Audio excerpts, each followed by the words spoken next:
painter's tape around the end just to help keep things from fraying, but also to densify or compact the rolls of vinyl paper, the layers of vinyl paper, so that it cuts maybe a little bit more smoothly. And this is just a common wood blade that I have on the DeWalt miter saw, and any miter saw should do it. In fact, this particular blade has even hit a nail or two and still seems to be pretty serviceable.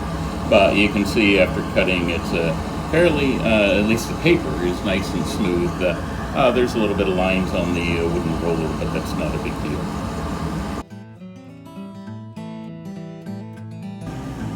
I don't have any fancy holders for my phone, so I'm not able to do this with two hands.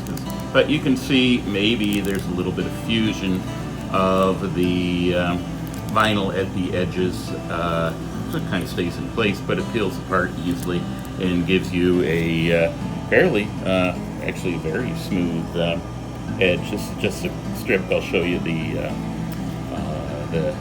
strip that was cut off, rather. I'll show you the actual roll in a second. Yeah, the blue tape just peels off pretty nicely.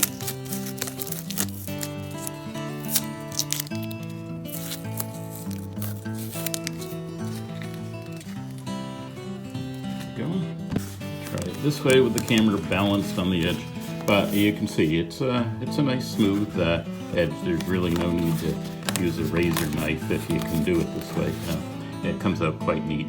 Now I just need to cut off the wood piece at the bottom and slide it back in.